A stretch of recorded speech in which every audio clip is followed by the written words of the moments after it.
अरे हाँ, बार बार मेरे पीछे पड़ते हो, क्यों पड़ते हो मेरे पीछे? बात करनी है तेरे से। मुझे नहीं बात करनी है। तो बहुत हुआ साहब, आप हम लोगों को इस तरह परेशान नहीं कर सकते। कोई परेशान नहीं कर रहा, हम अपना काम कर रहे हैं, जाओ। हमको कुछ नहीं सुनना है, जाइए यहाँ से। अरे एक आदमी का खून हो गया, समझ में नहीं आता। हाँ तो क्या हम लोगों ने खून किया है? हाँ, हम लोग गरीब लोग हैं, भीख मांग के खाते हैं, उसका मतलब हम पे इल्जाम डाल देंगे आप लोग? हाँ देखो ना।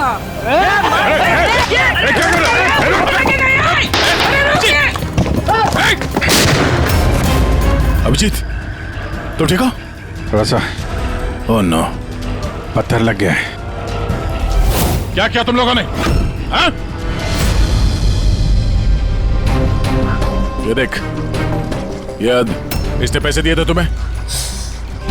इसका भी खून हो गया? हाँ मर गया ये, ध्यान से देख। क्या ये वही आदमी है जिसने तुझे बोला था कार के आगे गिरने के लिए? जरा जूम करो।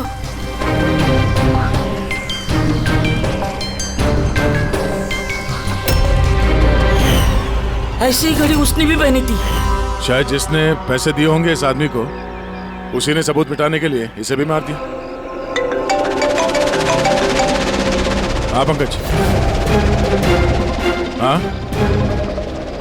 अच्छा, ओह ठीक है ठीक है, okay okay thank you. Pankaj का फोन था, बता रहा था कि विवेक राजस्थान में किसी सर्कस में काम कर रहा था, निशानेबाज था। 1 महीने पहले उसने सर्कस की नौकरी छोड़ दी। कह रहा था कि मुंबई में कोई अच्छी नौकरी लगी है उसे, और हाँ जाते जाते वहां से वो राइफल वो भी चुरा के ले गया। राइफल चुरा के आया था? शुचि की सुपारी लेकर आया होगा यहाँ पे, और ये दुकान पे इसलिए काम कर रहा था ताकि किसी को शक ना हो। हाँ, और इस पूरे जुर्म का जो मास्टरमाइंड है वो राजस्थान तो गया होगा इस विवेक को सुपारी देने के लिए। है कौन ये मास्टरमाइंड जो आंखों के सामने रहकर भी नजर नहीं आ रहा है? तो कौन हो तुम लोग? इससे पूछ के यहाँ पे आए? तुम यहाँ के वॉचमैन हो, ड्यूटी पे क्यों नहीं थे? मेरी मर्जी। और तुम कौन होते हो मुझे ड्यूटी सिखाने वाले? CID।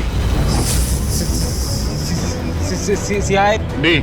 जाते हो, तुम्हारे वजह से यहाँ पे एक औरत का खून हो गया। मेरी वजह से खून? किसी ने यहाँ छत से नीचे एक औरत पे गोली मारी, क्या जानते हो उसके बारे में?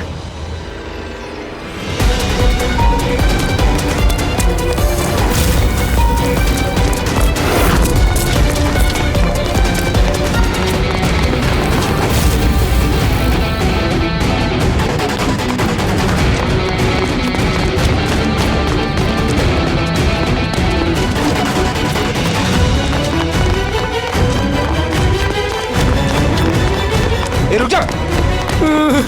सब मैंने कुछ नहीं किया, सब मैंने कुछ नहीं किया, सब मुझे छोड़ दो। कुछ नहीं किया तो भागा क्यों? मैं डर गया था सब। What? क्यों डर गया था? क्या जानता है इस खून के बारे में? साहब मैंने पैसे लिए थे, लेकिन उसने ये नहीं बताया था कि वो किसी का खून करने वाला है साहब। कौन था वो आदमी? पहले कभी देखा नहीं साहब। उसने बोला कि वो बिल्डिंग के छत पे अपनी गर्लफ्रेंड को प्रपोज करने वाला है साहब। उसने 2 घंटे को 15,000 रुपए दिए थे साहब। मैंने तो इतने 1 महीने में भी नहीं कमाए साहब। उसने हेलमेट पहन रखा था और चश्मा लगाया हुआ था।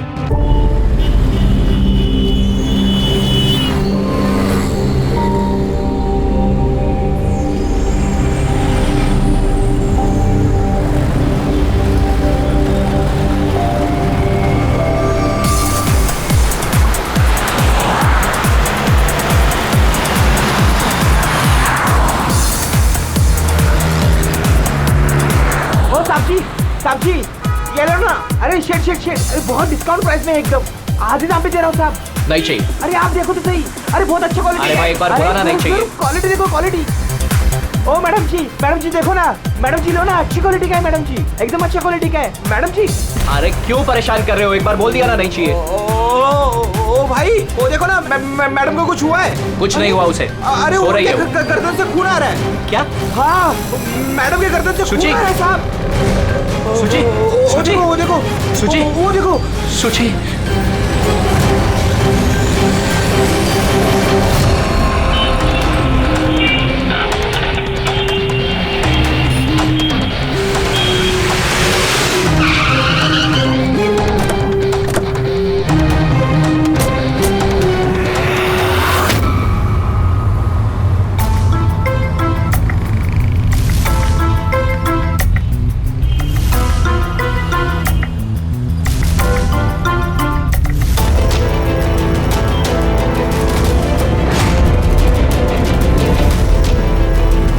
काफी खून बह चुका है, लगता है गोली काफी देर पहले चली थी।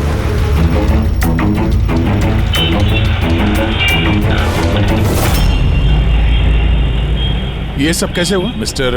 आशुतोष, अच्छा, और इनका नाम क्या है? ये मेरी बीवी, मेरी वाइफ सूची। मेरा मतलब है मेरी एक्स वाइफ सूची। Ex wife? ये सब कैसे हुआ?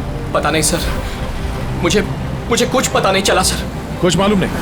तुम्हारी एक्स वाइफ तुम्हारे बगल वाली सीट पे बैठी थी, उस पर गोली चली और तुम्हें कुछ मालूम नहीं? कैसे हो सकता है? मेरा आशु कभी झूठ नहीं बोलता। अगर वो कह रहा है कि उसे पता नहीं चला तो आई एम श्योर उसे पता नहीं चला होगा।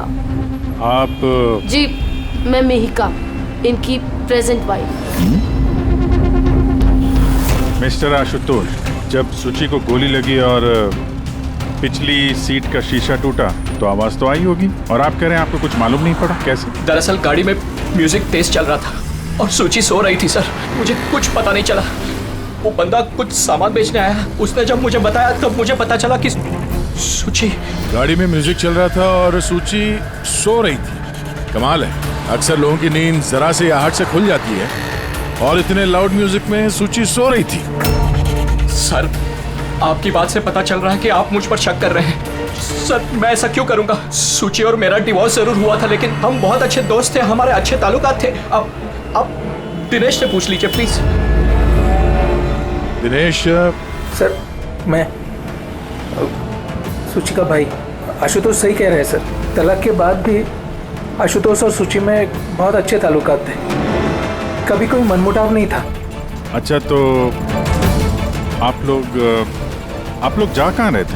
हमारी बेटी रूही की बोर्डिंग स्कूल से लौट रहे थे। तो ये सूची कार में बैठते ही सो गई या बाद में? सर, दरअसल हमारे बीच में बहस हो रही थी। आशुतोष, रूही का स्कूल बहुत अच्छा है, हमें उसे उस स्कूल से नहीं निकालना चाहिए। सूची, ये स्कूल बहुत ही महंगा है, मैं इसकी फीस अफोर्ड नहीं कर सकता हूँ। लेकिन मैं कर सकती हूँ, और मैं अपनी बेटी की एजुकेशन में कोई कॉम्प्रोमाइज नहीं करने सूची, वाली। मैं तुमसे पैसे नहीं ले सकता। क्यों? ओह, तुम्हारा मेल ईगो आगे आ जाता है ना कि मैं तुमसे ज्यादा कमाती हूँ। जानते हो, हमारे डिवोर्स की भी यही वजह थी। एक औरत एक आदमी से ज्यादा कामयाब कैसे हो रिश्तों में सकती होनी है? चाहिए, पति पत्नी में नहीं। मुझे तुमसे कोई बहस नहीं करनी है और ना ही इस बारे में कोई और बात करनी है। रूही इसी स्कूल में रहेगी। उसके बाद हमारे बीच में कोई बात नहीं हुई, मुझे लगा कि वो सो गई है। अच्छा, ये जब झगड़ा हो रहा था तो गाड़ी कहाँ पे थी, किस इलाके में? सर, लिंक रोड के सिग्नल पे, केपी थिएटर के पास। और फिर उसके बाद कौन सा रास्ता लिया आप लोगों ने? सर, वहां से फिर मैंने लेफ्ट लिया पानी फ्लाईओवर की तरफ। और सीधा यहाँ पे आ गए? जी सर। यानी करीब 2 किलोमीटर तक ये गाड़ी चली, तो इस 2 किलोमीटर के बीच में ही कहीं पे गोली चली है सूची। पंकज, एक काम करो, केपी थिएटर से लेके यहाँ से इधर 2 किलोमीटर दूर तक चेक कर लो, कहीं पे कोई सबूत वगैरह मिलता है क्या? मतलब कांच वगैरह का टुकड़ा टूटा होगा, वो देख लेना। और पैदल जाना। 2 किलोमीटर सर? पैदल चलो। गोली बड़ी अजीब एंगल से लगी है, ये नीचे है, गोली ऊपर से नीचे की तरफ आई है। मतलब गोली चलाने वाले को हाथ ऊपर करना पड़ा होगा फायर करते समय। खुली सड़क पे किसी ने गोली मारी है और किसी ने देखा नहीं।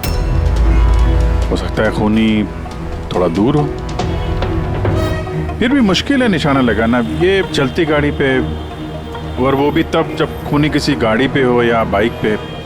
ऐसे निशाना लगाना इतना आसान नहीं है।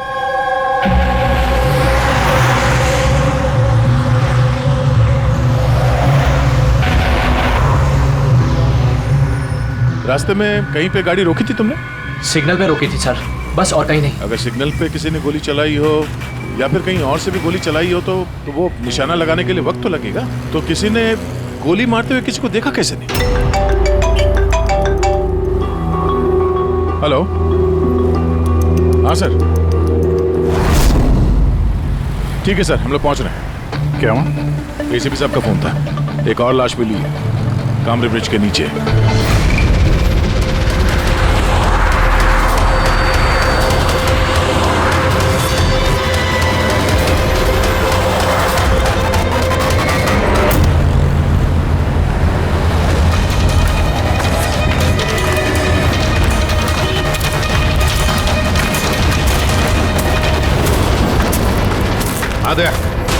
सर आपको पता कैसे चला इस लाश का?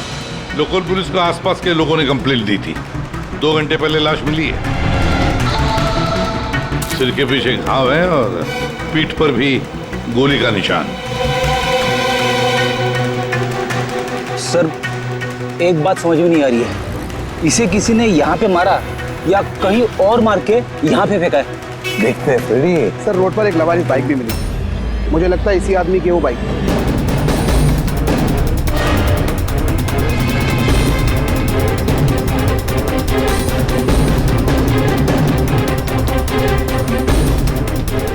Skid mark. सर ऐसा लगता है ये आदमी बाइक पे जा रहा होगा, किसी ने पीछे से गोली मार दी, डिसबैलेंस हो गया, गाड़ी बाइक स्किड होके किसी चीज से यहाँ पे टकराई होगी और उसकी बॉडी यहाँ नीचे गिर गई। सर पे चोट उसी वक्त लग गया होगा।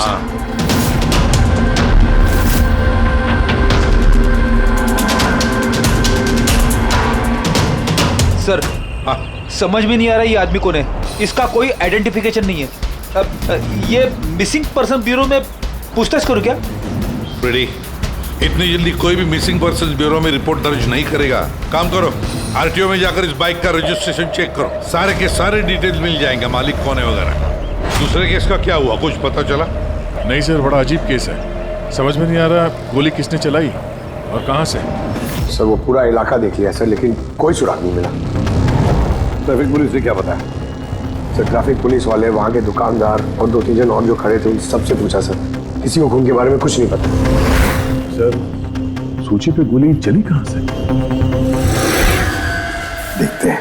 सर मैंने कहा ना आपसे, मुझे नहीं पता कि सूची को गोली कब और कैसे लगी। आशुतोष, दिनेश, मेहिका, सूची के सबसे करीब थे ना तुम तीनों भी? नहीं?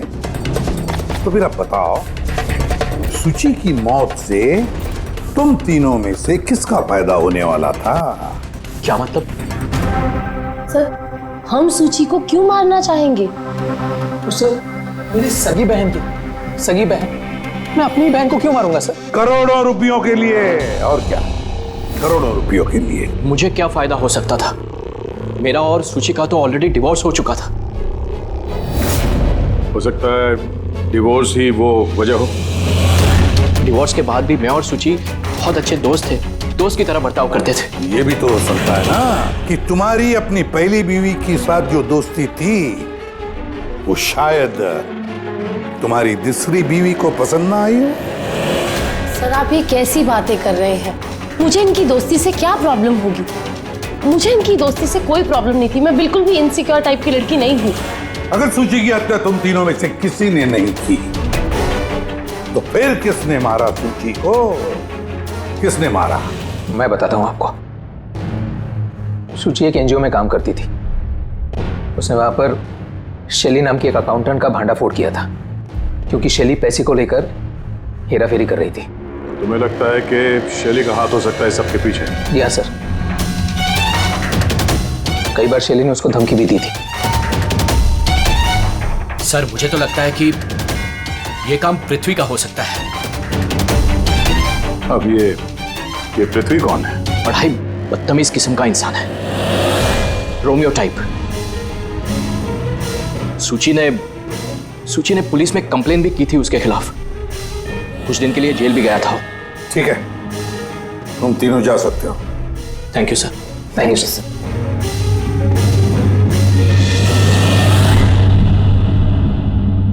सर ये तीनों गड़बड़ लग रहे हैं। इन तीनों पर कड़ी नजर रखो। होता तो शैली और पृथ्वी दोनों को ब्यूरो बुला लेते हैं। सर आरटीओ से बाइक के मालिक का पता चल गया। सर पृथ्वी और शैली का फोन अनरीचेबल आ रहा है, तो मैंने फ्रेडी से कहा है उनकी मोबाइल फोन को ट्रेस करने के लिए। ये तो हमारा डिलीवरी बॉय विवेक है सर, हमारी बाइक ज्यादातर यही चलाता था सर, इससे किसने मार दिया?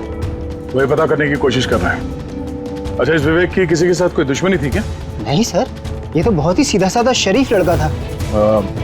कब से काम कर रहा था वो यहाँ पे? पिछले 1 महीने से, राजस्थान से आया था सर, बहुत मेहनती था सर। ये तो यहाँ शहर में किसी को जानता भी नहीं था। ये कहाँ जा रहा था डिलीवरी करने? कहीं नहीं सर, छुट्टी थी आज उसकी, इसलिए मेरी बाइक लेकर घूमने के लिए गया था। अच्छा, उसका घर का एड्रेस दे सकते हैं जरा? सर उसका घर का एड्रेस नहीं है, वो यहीं शॉप में सोता था। उसका सामान वगैरह कुछ? सर ये उसका एक बक्सा है। ये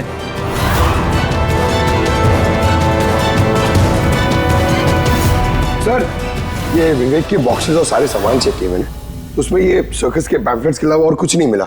या तो उसे सर्कस बहुत ही ज्यादा पसंद होगा या फिर अपने फ्री टाइम में ये पैम्फलेट बना के वो पैसे कमाता होगा।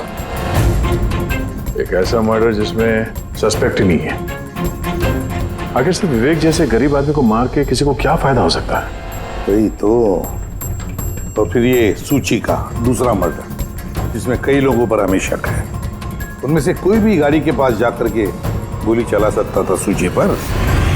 नहीं बस आई एम सॉरी बट मैं तुम्हारी बात से सहमत नहीं हूँ। कौन सी बात से?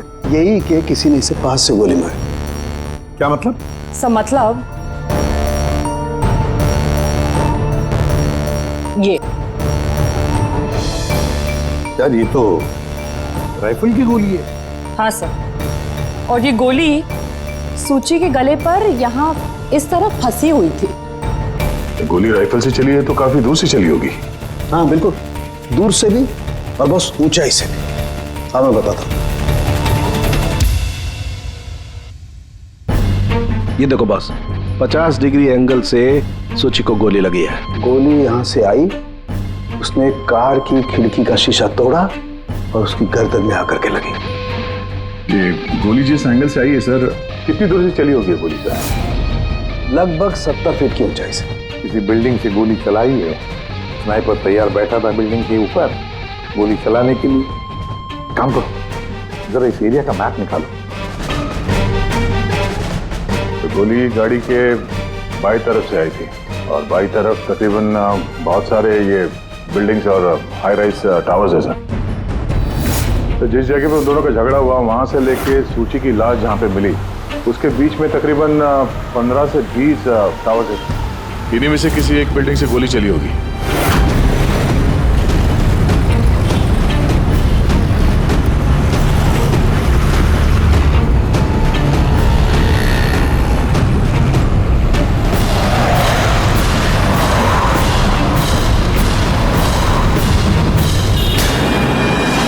बस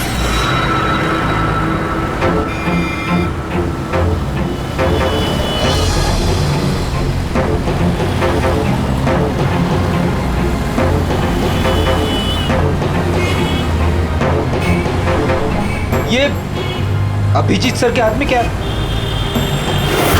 मार्क है फ्रेडी, ठीक उसी हाइट पे जिस हाइट पे सूची पे गोली लगी थी। और मेरे हाथ में ये डिजिटल डिस्टेंस रीडर है। इससे ये लेजर लाइट उस मार्क पे अगर ठीक जाता है तो इसका मतलब है कि गोली यहाँ इसी बिल्डिंग से चली है। थोड़ा कॉम्प्लिकेटेड है। ठीक है, ये अभी करके देखते हैं।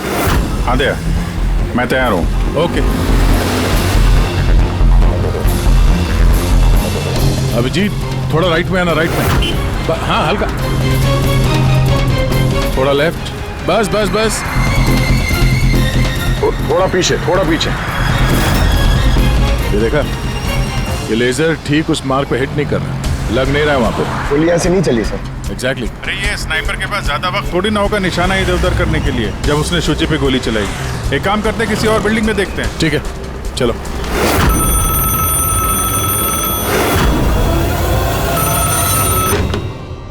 हेलो।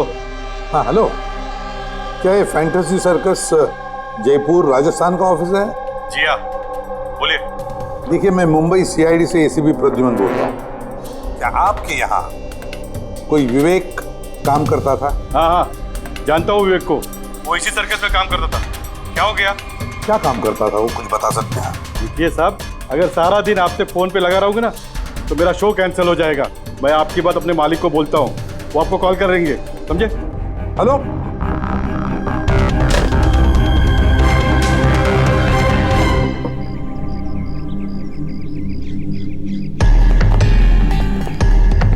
कमाल है सर, बिल्डिंग में वॉचमैन ही नहीं था। लगता है गोली यहीं से चली होगी। देखते हैं। हाँ अभिजीत, रेडी है?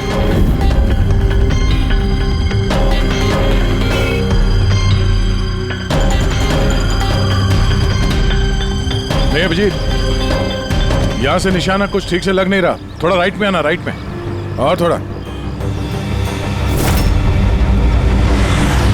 हाँ परफेक्ट परफेक्ट, यहाँ पे लग गया निशाना।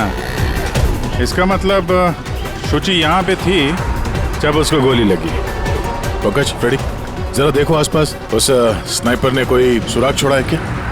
लेकिन यार दया, यहाँ पे कोई स्पीड ब्रेकर तो है नहीं।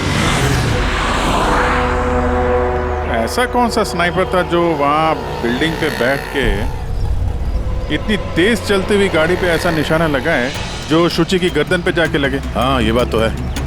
आशुतोष, जब तुम्हारी गाड़ी ये यहाँ पर थी जी, तभी किसी वजह से तुम्हारी गाड़ी को स्लो करना पड़ा हो या फिर रोकना पड़ा हो, कुछ याद है? हाँ सर, मैं जब ड्राइव कर रहा था तो गाड़ी के आगे एक भिखारी आया था, मुझे ब्रेक मारनी पड़ी थी। भिखारी? हाँ क्या हुआ? इस तरफ कुछ भी नहीं है। कुछ भी नहीं? वहां भी कुछ नहीं है सर। ये भिखारी दिखने में कैसा था? सर उसके एक हाथ में बैसाखी थी, लाल रंग का पोटला, गले में गमछा और शायद आधा गंजा था। अभिजीत, इस फ्लाईओवर के नीचे बहुत भिखारी बैठे हुए होते हैं, उन्हीं में से कोई एक होगा। मैंने सुना जो आशुतोष ने बताया भिखारी के बारे में। मैं यहाँ नीचे जाके देखता हूँ। कौन हो तुम लोग? इससे पूछ के यहाँ पे आए? तुम यहाँ के वॉचमैन हो, ड्यूटी पे क्यों नहीं थे? मेरी मर्जी। और तुम कौन होते हो मुझे ड्यूटी सिखाने वाले? CID। CID? जाते हो, तुम्हारे वजह से यहाँ पे एक औरत का खून हो गया। मेरी वजह से खून? किसी ने यहाँ छत से नीचे एक औरत पे गोली मारी, क्या जानते हो उसके बारे में?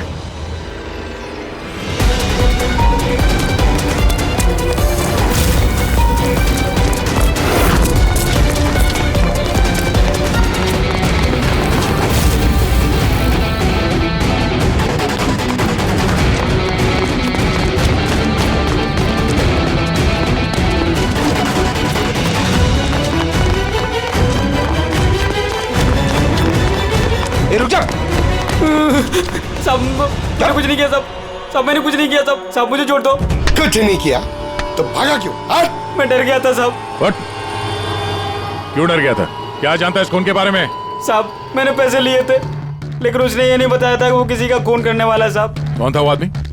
पहले कभी देखा नहीं साहब। उसने बोला कि वो बिल्डिंग की छत पे अपनी गर्लफ्रेंड को प्रपोज करने वाला है। साहब उसने 2 घंटे को 15,000 रुपए दिए थे साहब। मैंने तो इतने 1 महीने में भी नहीं कमाए साहब। उसने हेलमेट पहन रखा था और चश्मा लगाया हुआ था।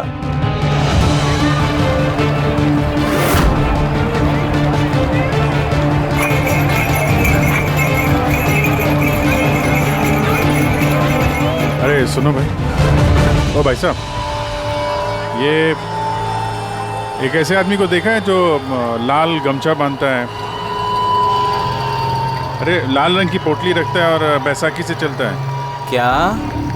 अरे सुनो भाई यार, एक आदमी को देखा है तुमने जो लाल रंग का गमछा बांधता है, पोटली है उसके पास लाल रंग की, बैसाखी से चलता है? नहीं देखा?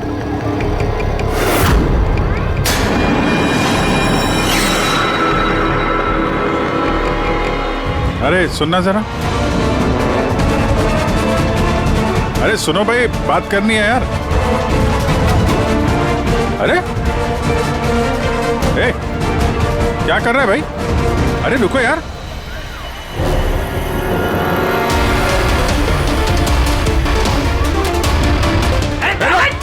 अरे मैंने कुछ नहीं किया है। अरे मैं भिखारी हूँ, मेरे पास पैसे कुछ भी नहीं है। अरे कौन हो? छोड़ दो मुझे। अपाहिज होने का नाटक कर रहा है। तुझे मालूम है बिना पैर के आदमी कैसे जीता है? अरे कौन हो तुम? क्या चाहते हो? मेरे पास पैसे नहीं, मैं रास्ते का भिखारी के जीता। तो जानबूझ के उस लाल वाली गाड़ी के नीचे गिरा था ना? कौन सी लाल गाड़ी? मैं किसी गाड़ी के आगे ले आया। साहब क्या दादागिरी है, आप इसे छोड़ दीजिए वरना ठीक नहीं होगा, मैं बता देता हूँ। CID से हूँ मैं। किधर चलो? शराफत से बता दे, वरना मैं अपने पे आ गया तो बहुत भारी पड़ेगा। नहीं साहब, आप पक्का CID से तो बताता हूँ। वो एक आदमी ने मुझे पैसा दिया था ये सब करने के लिए, और उसने कहा था कि जैसे ही लाल गाड़ी आती है तुम उसके आगे गिर जाना। तो मैं गिर गया साहब। तुझे पता कैसे चला कि लाल गाड़ी कब आएगी? वो छत पे एक आदमी खड़ा रह के इशारा करने वाला था, जैसे उसने इशारा करना मैं गाड़ी के आगे गिरना, ऐसा हमारा प्लान था साहब। तुझे मालूम है एक औरत का खून हो गया तेरे इस प्लान के चक्कर में? साहब मुझे माफ कर दो, मैं रास्ते का भिखारी हूँ, देखो मेरी हालत कैसी है साहब, मुझे छोड़ दो। चुप, ये बता वो आदमी कैसा था दिखने में? नहीं वो साहब मोटरसाइकिल पे आया था, हेलमेट पहने हुआ था, तो चेहरा दिखाई नहीं दिया। अरे यार कुछ तो देखा होगा, कुछ सुना होगा तूने? उसका फोन आया था, सामने वाले ने कहा था कि जल्दी जल्दी मिलने आओ, तो हाँ तो उसने कहा था कि मैं पहुंचता हूँ। कहाँ पहुंचने का बोला था, कुछ याद है, कुछ सुना तूने? हाँ याद आया, भांडुप मिल। हाँ भांडुप मिल। अच्छा ठीक है वापस आ जाओ, मैं सर को इन्फॉर्म करता हूँ। Okay sir. हाँ अभिजीत भांडुप मिल से वापस आ रहा है। उसका कहना है कि मिल एकदम सुनसान पड़ा है, कोई सुराग हाथ नहीं लगा उसके। खूनी तो वहीं पे भाग कर गया होगा, हो सकता है अभिजीत पहुंचने से पहले वो वहां से गायब हो गया। पंकज। हाँ सर। पंकज एक काम करो, जिस वक्त सूची को गोली लगी थी उस वक्त उस एरिया में कितने मोबाइल फोन एक्टिव थे पता लगाओ। स्नाइपर का फोन उसी में से एक हो सकता है। चल हाँ। पंकज ये भी देखना कि उनमें से कितने लोग भांडुप मिल गए थे। सर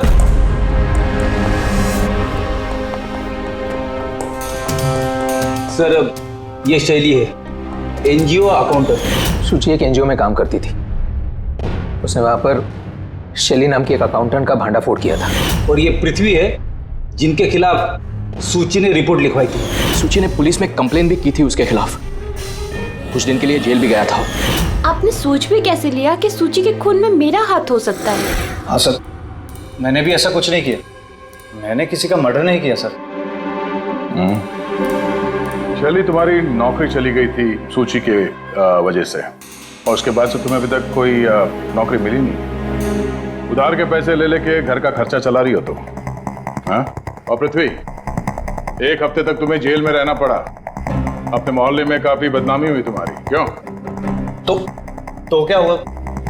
अगर मुझे बदनामी का इतना डर होता तो मैं अपना घर बदल लेता, मर्डर थोड़ी ना करूंगा मैं किसी का। एंड सर ऐसा नहीं है कि मुझे कोई जॉब नहीं मिल रही है, इट्स जस्ट लाइक कि मुझे मेरे लायक कोई जॉब नहीं मिल रही है, इस वजह से मैं कहीं ज्वाइन नहीं कर रही हूँ। आपको आशुतोष और उसकी नई पत्नी मिहिका से पूछताछ करनी चाहिए। वो आपस में खुश नहीं है लेकिन दिखावा करते। आशुतोष तो सूची के पास वापस जाना चाहता है, शायद मिहिका ने इसीलिए। एंड सर सूची की ना उसके भाई दिनेश से भी नहीं बनती थी, हमेशा ना फोन पे उससे झगड़ती ही रहती थी। अच्छा, और किस बात को लेके होता था ये झगड़ा इन दोनों भाई बहन के बीच? एक्चुअली सर दिनेश ने आशुतोष को धमकी दी थी कि सूची से दूर रहे, शायद सूची को यही अच्छा नहीं लगा होगा। इन एक बार सूची ने मुझे ये भी बताया था कि मिहिका जलती है उसकी और आशुतोष की दोस्ती से। 100% इन्हीं में से किसी एक ने उसका मर्डर किया। हाँ सर। अच्छा ठीक है, जा सकते हो तुम दोनों, लेकिन एक बात अच्छी तरह से याद रखना, जब तक इन्वेस्टिगेशन पूरा नहीं होता ये शहर छोड़कर तुम कहीं नहीं जाओगे। इस केस में किसी की बातों का भरोसा नहीं हो रहा सर, ऐसा लगता है कि सब के सब झूठी बोल रहे हैं। हाँ, पता जो भी है उसने बड़ी लंबी प्लानिंग की है। पहले भिखारी को पैसे दिए, फिर वॉचमैन को हायर किया, फिर स्नाइपर को हायर किया, और सही वक्त मिलते ही सूची को उड़ा दिया। सर। हाँ सर, जिस वक्त सूची को गोली चली थी सर, उस वक्त ब्रिज के आसपास 2000 लोगों के मोबाइल एक्टिवेट थे। तो उसमें से कौन सा मोबाइल फोन भांडुप मिल की तरफ गया देखा? एक फोन गया था सर उस तरफ, लेकिन वो प्राइवेट नंबर है तो वो ट्रैक नहीं हो पाया। और क्या बता सकते हो इस नंबर के बारे में? यही सर कि वो मिल तक गया लेकिन रुका नहीं, वो सीधे चला गया कामरी ब्रिज की तरफ और फिर वहां से सिग्नल चला गया सर। कामरी ब्रिज? विवेक की लाश भी तो हमें उसी ब्रिज के नहीं मिली थी, ये कोई कॉन्सिडेंस तो नहीं हो सकता? राजस्थान में फोन कर दे विवेक के गांव, पुलिस वालों को क्या इंफॉर्मेशन मिले उसके बारे में देखते हैं। ये विवेक भी तो खूनी हो सकता है। किसी ने विवेक का खून कर दिया, एक खूनी का खून। कुछ भी हो सकता है फ्रेडी, इस केस में कुछ भी हो सकता है।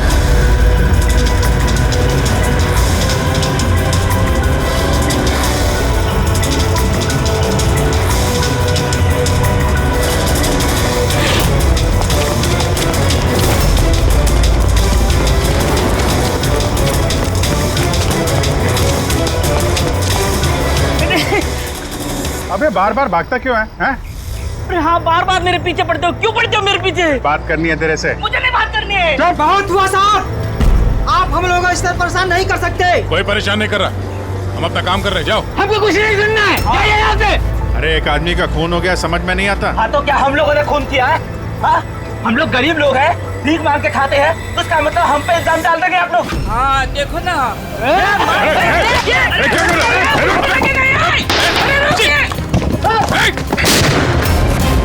अभिजीत, तो ठीक हो? थोड़ा सा।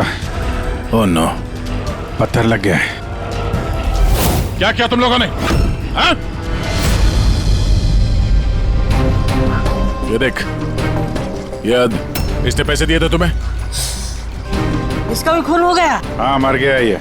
ध्यान से देख। क्या ये वही आदमी है जिसने तुझे बोला था कार के आगे गिरने के लिए? जरा जूम करो।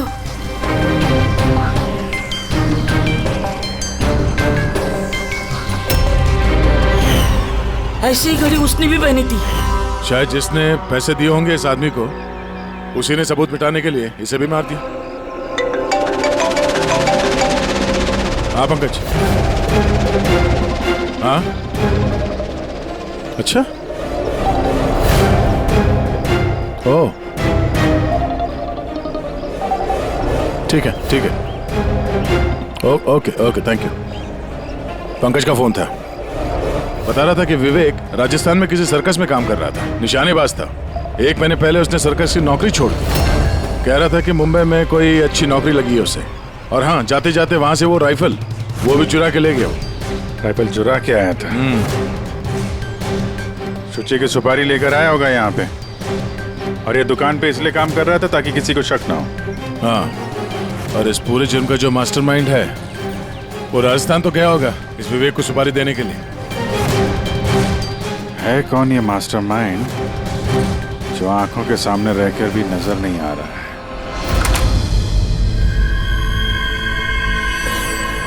अरे मिस्टर आशु। सर आप लोग यहाँ? मिस्टर आशु, उस आदमी का पता चल गया है जिसने शुचि पे गोली चलाई थी। वाह, दैट्स अ ग्रेट न्यूज़। आपने पकड़ लिया उसे? विवेक नाम है उसका। आप लोग किसी विवेक को जानते हो? नहीं तो। कमाल है, आप किसी विवेक को नहीं जानते हो, मगर 15 बार कॉल किया आपने अपने मोबाइल से। क्या? सर मैं जब किसी विवेक को जानता ही नहीं हूँ तो मैं उसे फोन क्यों करूँगा? सिर्फ इतना ही नहीं, उससे मिलने तुम राजस्थान भी गए थे। सर्कस में उसकी गोली चलाने की कला तुम्हें इतनी पसंद आ गई थी कि सूची को मारने का कॉन्ट्रैक्ट भी दे दिया उसे। क्यों? 1 मिनट सर, 1 मिनट। ये बात सच है कि मैं बिजनेस ट्रिप के लिए राजस्थान गया था, लेकिन मैं कोई सर्कस में नहीं गया था। और मैं जब कोई विवेक को जानता ही नहीं हूँ तो मैं उसे फोन क्यों करूँगा? तो क्या ये तुम्हारे फोन रिकॉर्ड झूठ बोल रहे हैं? सर ये हो सकता है कि मेरे फोन से किसी और ने फोन किया हो मेरी गैर मौजूदगी में। अच्छा, तो आप अपना फोन ऐसे ही लापरवाही से इधर उधर छोड़ देते हैं क्या? नहीं सर। हाँ सर। अच्छा ठीक है sir, okay sir, okay. Doctor Salunke का फोन था, हमें फॉरेंसिक लैब में बुलाया आशुतोष को लेके। बस सुची यहाँ बैठी हुई थी इस सीट पे, और ये इस सीट का हिस्सा है जो पीछे की तरफ, और ये है वो लीवर जिससे सीट आगे पीछे होती है, और इस लीवर को जाम कर दिया गया है। देखो, लीवर को जाम कर दिया गया है। हाँ यार, बस यही सुना कैसे? इसके लिए आपने हमको वहां से बुलाया? पंकज, क्या सिर्फ पूरी बात सुनो ना। सुराग ये नहीं है कि ये लीवर अटका हुआ है, सुराग ये है कि इसे जानबूझकर पीछे अटकाया गया है। और सर, सीट जानबूझ के कोई खराब क्यों करेगा? यही तो हम लोग भी सोच रहे थे। आशुतोष, ये तुम्हारी इस गाड़ी की सीट कब से ऐसी है, कब से पीछे अटकी पड़ी है? सर परसों रात तक तो ठीक थी, लेकिन कल सुबह जब निकला तो रिक्लाइन काम नहीं कर रहा था। मेरे पास ठीक कराने का वक्त नहीं था, इसलिए ऐसे ही निकल पड़ा। सालुंके साहब, सीट खराब होने का इस केस से क्या लेना देना? लेना देना है फ्रेडी, और लेना देना यह है कि खूनी चाहता था कि सीट पीछे अटकी रहे ताकि सूची की पोजीशन ऐसे रहे पीछे की तरफ। सर, अगर वो आगे बैठती या पीछे बैठती तो उससे खूनी को क्या फर्क पड़ता? खूनी तो गोली चलाने वाला था ना। यार पंकज, तुम एक काम करो, यहाँ ड्राइविंग सीट पे बैठो। सारिका, तुम सूची की जगह। हाँ। अब मान लो कि मैं सूची हूँ, तो जब मैं इस सीट पे बैठी थी तब मेरा सर ऐसे था। बस सूची का सर यहाँ होने का फायदा खूनी को तब मिलता जब उसका एम सूची नहीं, ड्राइविंग सीट पर बैठा हुआ आदमी होता, मतलब आशुतोष होता। लेकिन आशुतोष को किसी भी वजह से बहुत जबरदस्त ब्रेक लगाना पड़ा। ब्रेक की वजह से झटका लगा और झटके में सूची आगे आई और बॉस गोली आशुतोष को लगने की बजाय सूची को लग गई। सर, इसका मतलब आशुतोष खूनी नहीं है, बल्कि कोई उसका खून करना चाहता है।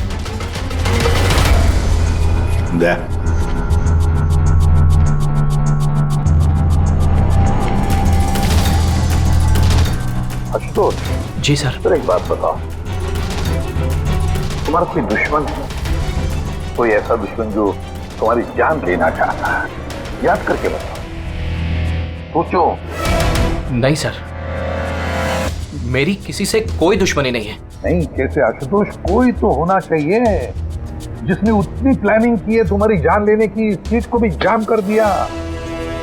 नहीं सर, ये हो ही नहीं सकता, क्योंकि ये गाड़ी की एक ही चाबी है और वो चाबी हमेशा मेरे पास ही रहती है। मुझे तो खुद समझ में नहीं आता सर कि ये सब क्या हो रहा है। कोई बात नहीं आशुतोष, वो जो कोई भी है हम पता करने की कोशिश करेंगे कि कौन है वो जो तुम्हें मारना चाहता है। ठीक है, चलो चलते हैं, आ जाओ। जी सर। सर, हमने आशुतोष को जाने क्यों दिया? अगर खूनी ने फिर से हमला कर दिया तो? देखते रहना पंकज, अब हम आशुतोष की हर मूवमेंट को ट्रैक करेंगे, हर बात हमें सुनाई पड़ेगी। सर, वो किसे? दया ने ट्रांसमीटर बग जो लगाया है।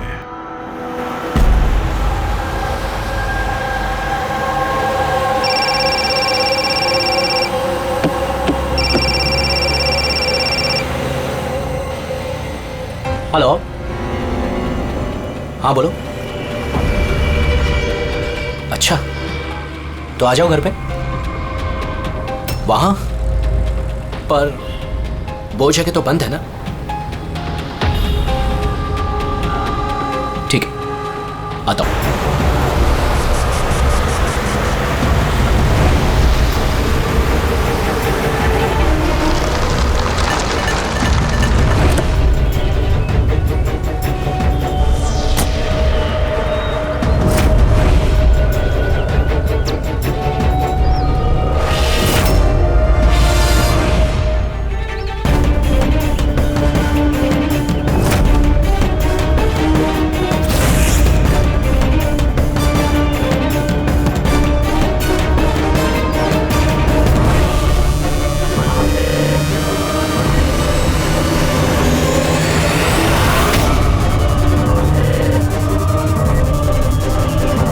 क्या कर रहे हो?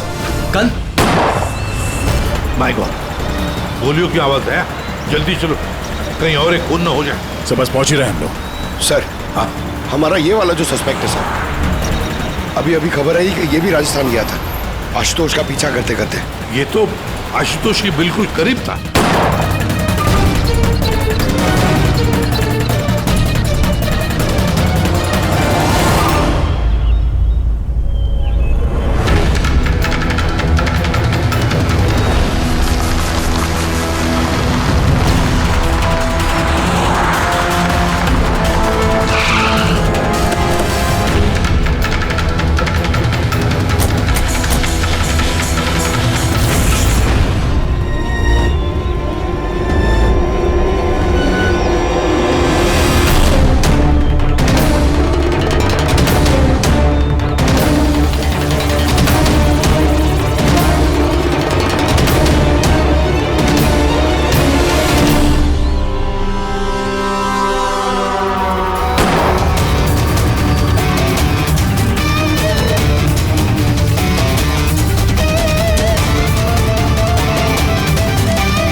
दिनेश सर मैं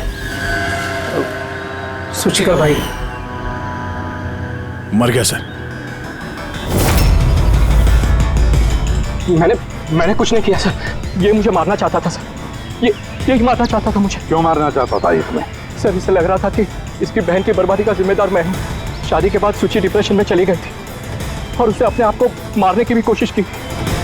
और ये सब मैं नहीं जानता था सर, बिल्कुल नहीं जानता था। जाने अनजाने में इन दोनों की मौत का जिम्मेदार मैं बना हूँ। तो जाने अनजाने। पंकज, इसे जरा छांव में बिठा दो। मेरी फोरेंसिक लैब भेज दो।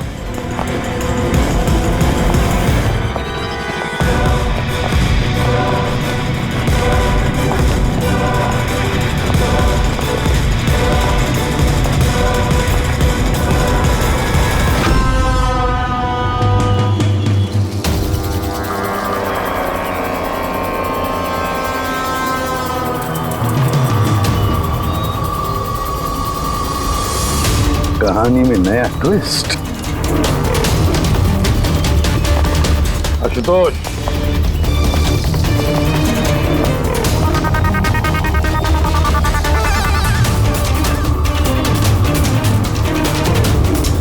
जानते हो क्या है ये?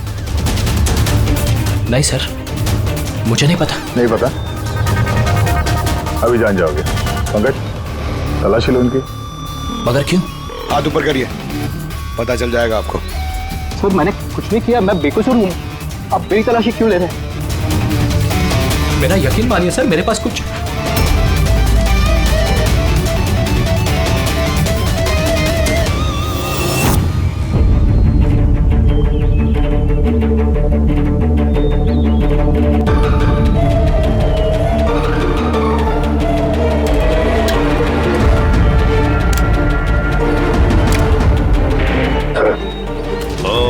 Rubber bullets. मुझे नहीं पता सर, इससे क्या साबित होता है? क्या साबित होता है? हा? तुमने इस गन से दिनेश का खून किया, असली बुलेट से। हा? तो फिर ये गन कैसे आई तुम्हारे पास? और वो नकली रबर बुलेट कैसे फायर हुआ और कब?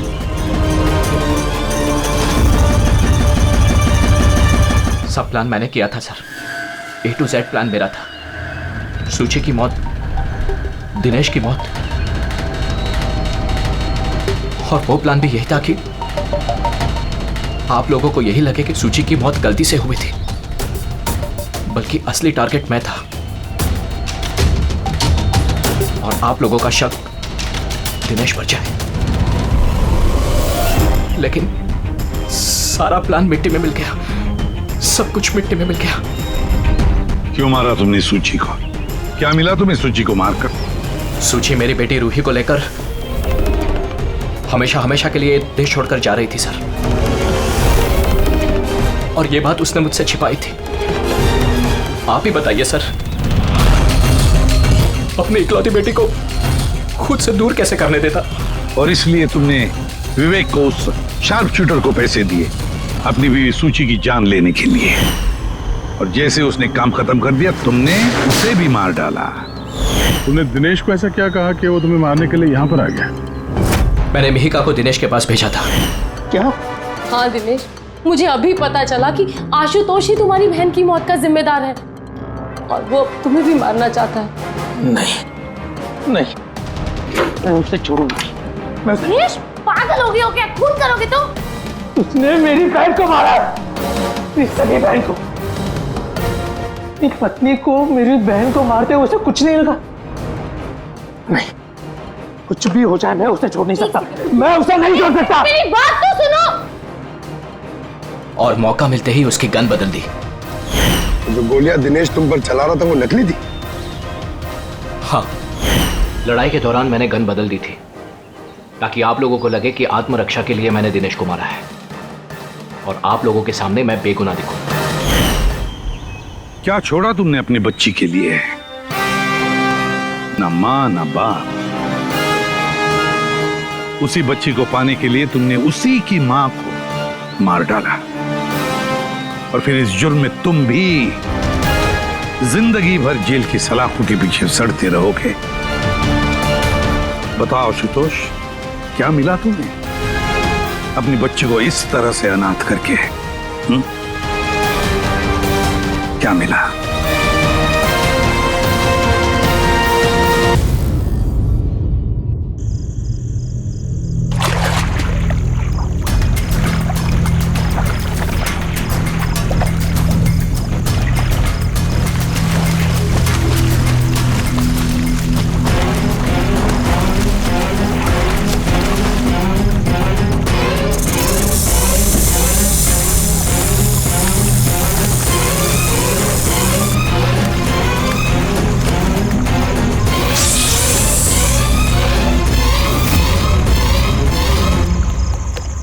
कौन?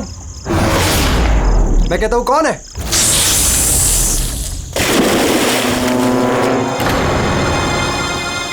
अरे कहां गायब हो गया?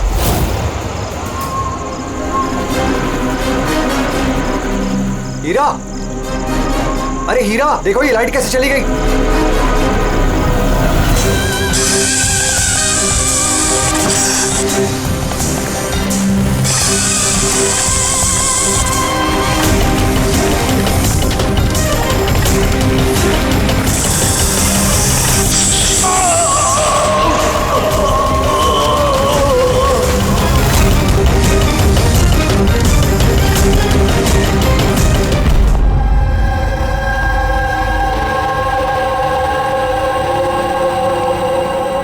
क्या हो रहा है यहाँ पर?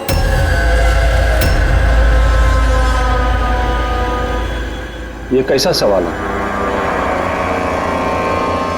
क्या आप लोगों को दिख नहीं रहा है मेरे भाई आर्यन की मौत हो गई है? हाँ, दिख तो रहा है कि कितनी जल्दी में आप लोग आर्यन की अस्थि उठाने के लिए। आप कौन है? मेरा नाम तो शिशिर है, लेकिन आप लोग कौन है? इस तरह यहाँ आकर हमसे बदतमीजी से बातें कर रहे हो? सीआईडी, और हमें शक है कि आर्यन का खून हुआ है। सीआईडी, आप लोगों को कोई गलतफहमी हो रही है। मैं मीनाक्षी देवी हूँ, इस घर की मालकिन। यहाँ किसी का मर्डर नहीं हुआ। मगर जो... एक मिनट, इससे पहले कि आप कोई और सवाल करें, मैं आपको बता देना चाहती हूँ कि आप लोग इस वक्त मेरे घर की चौखट पे खड़े हैं, वो भी अनइनवाइटेड, यानी कि बिना बुलाए। बिन बुलाए नहीं आए हम लोग, हमें फोन किया गया था। ये बताया गया है कि यहाँ पे आर्यन का खून हुआ है। What nonsense? किसने किया था फोन? कोई हीरा नाम है। हीरा? तुम्हारी इतनी हिम्मत, मेरे मना करने के बावजूद तुमने इन लोगों को यहाँ बुलाया? क्यों मीनाक्षी देवी जी, आप नहीं चाहते कि आपके बेटे का खूनी पकड़ा जाए? या फिर ऐसे तो नहीं ना कि कोई आपका ही करीबी उसी ने ये खून किया हो और आप उस पर पर्दा डालना चाहती? बस मैं अपने परिवार पे इतना गंदा इल्जाम बर्दाश्त नहीं कर सकती। तो फिर क्या वजह थी सीआईडी को ना कॉल करने की? वजह ये है कि अगर मैं आप लोगों को बता भी दूं कि मेरे बेटे आर्यन का खून किसने किया है, तो ना तो आप लोग यकीन करते और ना ही उसे पकड़ पाते। मीनाक्षी देवी जी, दुनिया में ऐसा कोई भी खूनी नहीं है जिसे हमने नहीं पकड़ा। नाम बताइए। नाम ही तो नहीं है उसका। मेरे बेटे का खून एक सांप की आत्मा ने किया है। क्या? क्या? सांप की आत्मा? हाँ, वो सांप मरने के बाद मेरे बेटे से अपना बदला लेने आया है, भूत बनकर। अगर आप लोगों को यकीन नहीं है तो देख लीजिए, मेरे बेटे की गर्दन पे सांप के काटने के निशान हैं।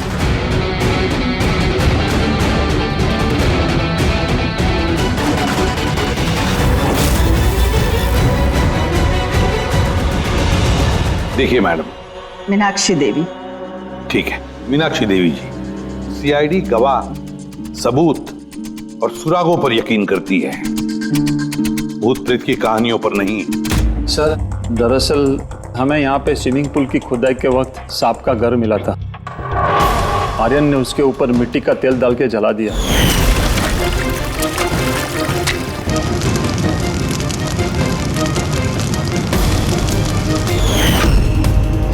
सर, सारे सांप मर गए और अब वो वापस आ गए, भूत बन के। बदला लेने। गुड। आप सर, ये मेरी वाइफ है नैना। लेकिन मुझे और आर्यन को तो नजर आया था वो भूत। आखिर उस सांप ने मेरे पति की जान ली। मैंने तो एक तांत्रिक को भी बुलाया था ताकि घर की शुद्धि करा सकूं, लेकिन वो भी बुरी आत्मा को नहीं भगा पाई। सर, सभी नौकर घर छोड़कर चले गए सिवाय फैनी और हीरा के। ये हमारे बरसों के वफादार है। हीरा, हीरा तुम्हें ऐसा क्यों लगता है कि आर्यन का खून हुआ है? क्या तुम्हें इस सांप के काटने वाली बात पर यकीन नहीं है? हाँ साहब, हम सांप का बदला नहीं मानते, क्योंकि मैंने इस परिवार का नमक खाया है, इसलिए मुझसे रहा नहीं गया तो मैंने आपको बुला लिया ताकि असली खूनी पकड़ा जाए। अच्छा किया। फिर कम से कम कोई तो है इस घर में जो सेंसिबल बातें कर रहा है।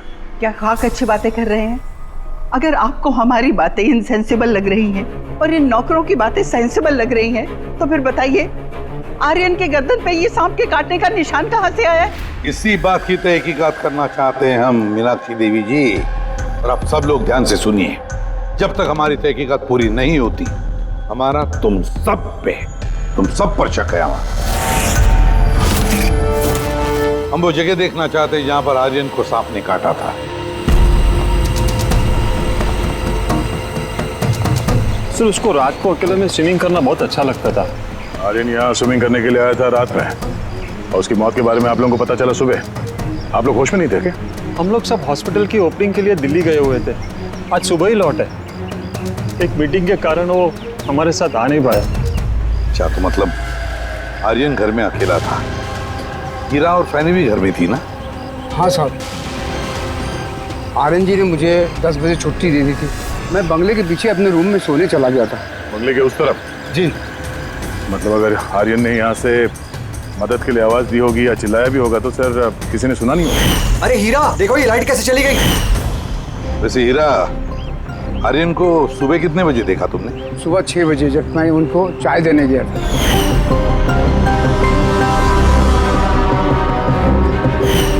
वैसे तुम सब लोग दिल्ली गए थे किस हॉस्पिटल के इनॉग्रेशन के लिए? सर, हमारा खुद का हॉस्पिटल। मेरे पापा डॉक्टर थे और उसके बाद मेरा भाई भी।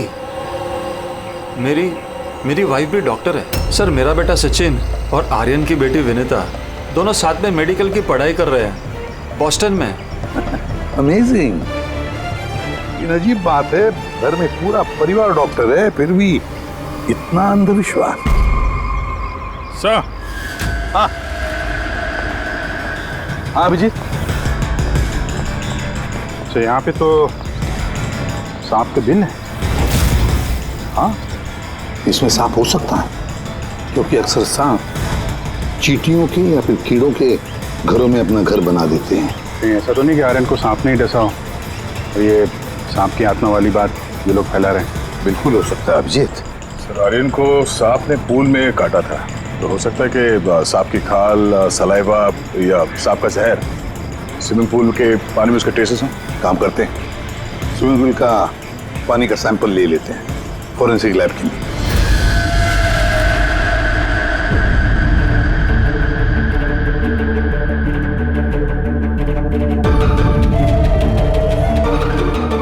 यार 15 मिनट से हम लोग यहाँ पर खड़े हैं, तो कुछ बोलने को तैयार ही नहीं है। क्या बोलूं यार, ये केस इतना कंफ्यूजिंग है कि मैं कुछ बोल ही नहीं सकता। एक काम करो, तुम 15 मिनट आराम कर लो, तब तक मैं अपने दिमाग को थोड़ी ताजी हवा दे आता हूं, प्लीज। क्या हम लोग मजाक करने आए यहाँ पर? मजाक? मैं कहाँ कर रहा हूँ मजाक? और नहीं तो क्या कर रहा है? यार तुम, अच्छा चलो बॉस, जितनी बात पता चली है ना उतनी बता देता हूँ, लेकिन प्लीज कोई सवाल जवाब मत करना प्लीज। देखो भाई, वो जो स्विमिंग पूल का पानी का सैंपल था ना, उसमें ऐसा कुछ भी नहीं मिला है जिससे सांप के बारे में पता चले। कुछ भी नहीं है, ना सांप की चमड़ी का कोई ट्रेसेस है, ना कोई जहर है उसका, कुछ भी तो नहीं है जिससे उसका डीएनए पता चले यार, कुछ भी नहीं है। तो इसमें कंफ्यूजिंग क्या है? मामला एकदम साफ है सर। पूल में कोई सांप वाप नहीं आया है, इसका खून किसी इंसान ने किया है। क्या कंफ्यूजन है? और खूनी ने ये दिखाने की कोशिश की कि आर्यन की मौत सांप के काटने की वजह से हो। वाह, बहुत अच्छे। भाई आप लोगों को सालूके की जरूरत क्या है यार? देखो भैया, ये बात इतनी सीधी अगर होती तो मेरा दिमाग नहीं भंनारा होता। जितनी सच्चाई इस बात में है कि ये सांप है, उतनी सच ये बात भी है कि ये जो इसके गर्दन पर जो सांप के कांटे के निशान है, ये असली निशान है। मतलब सांप ने ही काटा है और इसके शरीर में जो जहर है वो भी सांप का ही जहर है, कोबरा का जहर है यार वो। मगर सर अभी अभी तो आपने कहा कि पूल में सांप आया ही नहीं, फिर आर्यन के शरीर में कोबरा का जहर कहाँ से आया? यही तो कंफ्यूजन है बच्चे, यही तो कंफ्यूजन है यार। तो आप ये कहना चाहते हैं कि इसे वाकई किसी सांप की आत्मा ने काटा है, जो पूल के ऊपर हवा में उड़ के आई, बिना पानी को टच किया, आर्यन का खून किया और हवा में छू मंतर। ये बात मैंने कही?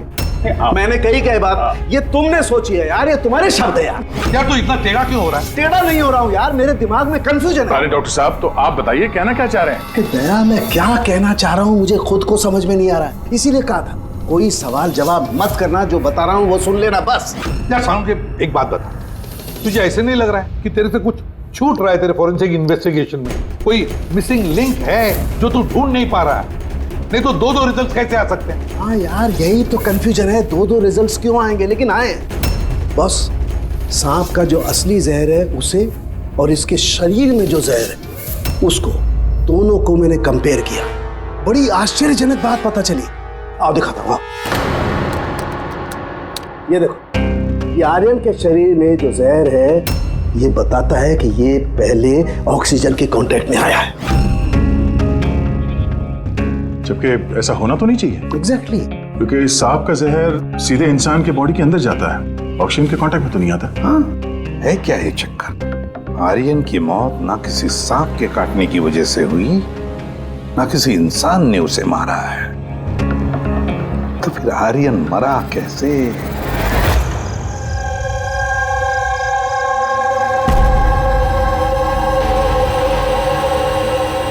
पापा, हाँ पापा वो बाकी का जो काम है वो कल पूरा कर लेंगे। मैं जाके ये दूसरा केबिन है उसे लॉक मार देता हूँ, तब तक आप दोनों इसको लॉक मार दीजिए। ठीक है बेटा।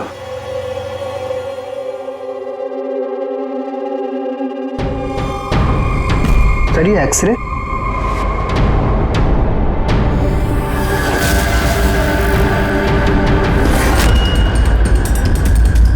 इम्पॉसिबल, ये तो इंसान के दांतों का एक्सरे, लेकिन इसके दांत तो सांप के हैं। अरे ये क्या हुआ? एक मिनट सर, मैं देख के आता हूँ।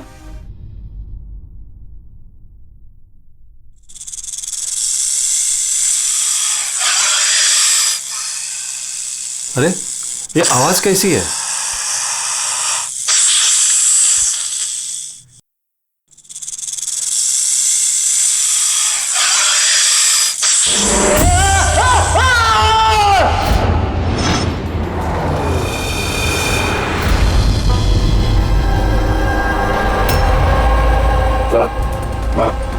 इनके पैर में भी ये सांप के काटने का निशान है। फिर से सांप?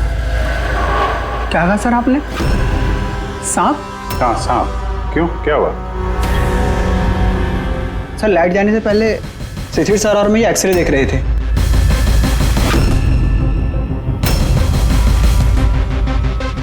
एक्सरे में तो आदमी के दांत के साथ साथ सांप का भी दांत दिख रहा है। मगर अभिजीत, अगर सांप है तो सांप 20 मंजिल चढ़कर ऊपर आया इस बिल्डिंग, ये कैसे हो सकता है? बताया तो है आपको, सांप की आत्मा है, पर आप सीआईडी वाले तो मानने को तैयार ही नहीं है ना। सर ये एक्सरे नकली हो सकता है, ये सब प्रोस्थेटिक के दांत हो सकते हैं। तुम्हारे पापा कमरे में अकेले थे जब चीख की आवाज आई थी? जी सर। और कोई कमरे से बाहर आते दिखा? नहीं सर। मतलब खूनी किसी दूसरे रास्ते से इस कमरे से बाहर गया है? लेकिन सर यहाँ तो कोई और रास्ता है ही नहीं सर बाहर जाने का। नहीं कैसे होगा? कोई तो रास्ता जरूर होगा, कोई खुफिया रास्ता। सर। हाँ दया। सर देखिए, दीवार में छेद है।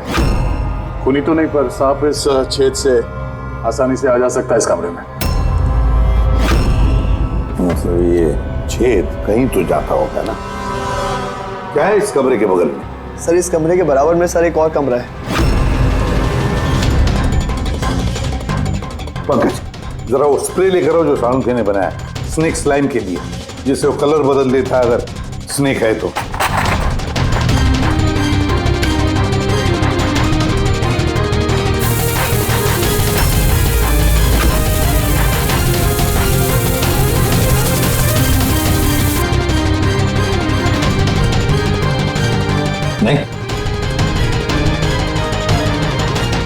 एक ही मतलब है, कोई सांप नहीं आया था इस कमरे में।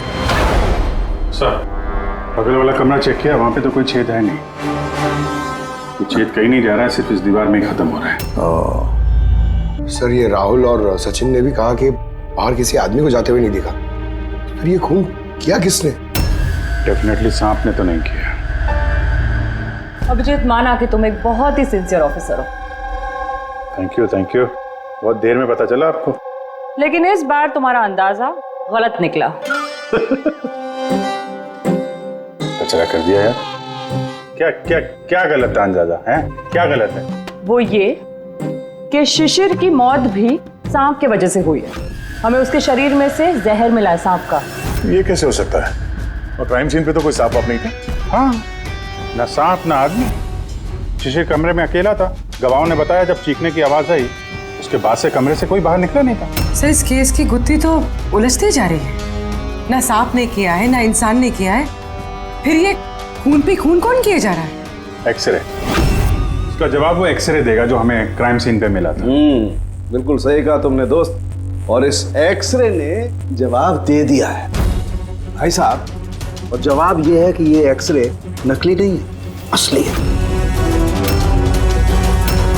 सर, आप ये कहना चाहते हैं इस आदमी का जो दांत है ये दांत सांप के दांत। तो डॉक्टर साहब, आप ये कहना चाह रहे हैं कि ये असली इंसान के दांत है जो सांप के दांतों जैसा है? नहीं, मैंने ये नहीं कहा। नहीं, आप जो कुछ भी कह रहे हैं सर, इस केस में बिल्कुल भी समझ में नहीं आ रहा है। चलो, माना कि एक ऐसा इंसान है जिसके दांत सांप की तरह है, तो फिर वो कमरे से गायब कहाँ हो गया? वहां पे तो एक बिल था, बिल से गायब हो जाएगा क्या कोई आदमी?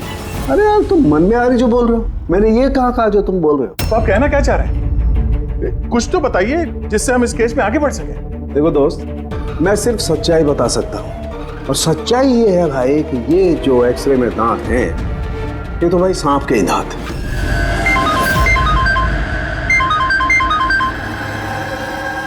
Yes? Really? You sure? Okay, thank you. क्या तारिका, रिपोर्ट आई? सर, शिशिर के शरीर में जो जहर मिला है वो क्रेट सांप का है। ये लो, क्रेट सांप का। और सर, आर्यन के शरीर में जो जहर है वो कोबरा का है। यानी तो अलग अलग सांप ये जुर्म कर रहे हैं। मतलब ये क्राइम को इंसान ही कर रहा है, जो कोबरा और क्रेट जैसे सांपों के जहर को आसानी से अरेंज कर सकता है कहीं से। एक बात समझ में नहीं आ रही है, अगर वो इंसान है तो फिर छेद में गायब कैसे हो सकता है? राज का जवाब शायद वहीं छिपा है। रेडी? हॉस्पिटल में जितने भी लोग काम करते हैं ना, सबकी लिस्ट बनाओ, कुंडली चेक करो सबके, फोन रिकॉर्ड्स वगैरह सब देखो। फिर बाकी परिवार वालों का भी कुंडली निकालते हैं, क्या पता इनमें से किसी के पास कोई गहरा सर, पूरे परिवार की कुंडली निकाल ली। काफी अमीर लोग हैं, 2 हॉस्पिटल्स हैं इनके, और दुनिया के कोने कोने में प्रॉपर्टीज खरीद रखी। मतलब पैसा मोटिव हो सकता है? दुश्मनी का भी एंगल हो सकता है सर। पंकज लगा हुआ है पता लगाने में। अच्छा, ये फैमिली में आपस में कोई झगड़ा हो रहा है, कुछ पता चला? सर, पूरा परिवार बड़े प्यार से एक दूसरे के साथ रहता है, सिवाय 2 बहुओं के। हालांकि वो आमने सामने झगड़ती नहीं है, लेकिन एक दूसरे को कुछ खास पसंद भी नहीं करती। और ये आयुष और ये सचिन, शिशिर का बेटा, उनके बारे में क्या?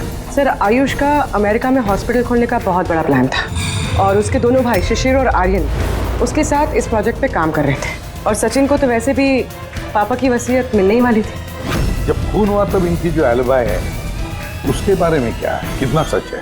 सर, ये आर्यन का जब खून हुआ ये सब दिल्ली में थे। हॉस्पिटल के इनॉग्रेशन की फोटो देखी है मैंने, चेक की। और जब शिशिर की मौत हुई उसके परिवार वाले घर पे ही थे सर, सिवाय इस सचिन के। और ये 2 नौकर, फैनी और हीरा, दोनों ही बहुत वफादार है सर। पिछले 30 साल से परिवार की सेवा कर रहे हैं लोग। आप रेडी? अच्छा।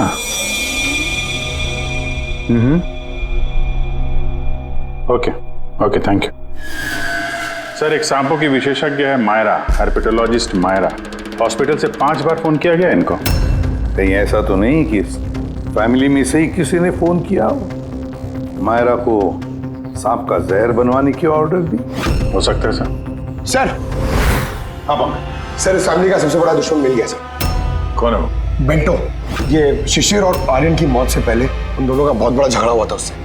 बेंटो वो बिल्डर जो लोगों को पैसे देते हैं ब्याज पे? हाँ सर, गलत काम करता है और निशान भी नहीं छोड़ता है। अभिजीत, इस बेंटो को ब्यूरो में बुलवा लेते हैं। पता है सर, तुम और पंकज जाकर इस हर्पिटोलॉजिस्ट मायरा को मिलो, देखो कौन सा जहर और किसने बनवाने की ऑर्डर दी थी उसे।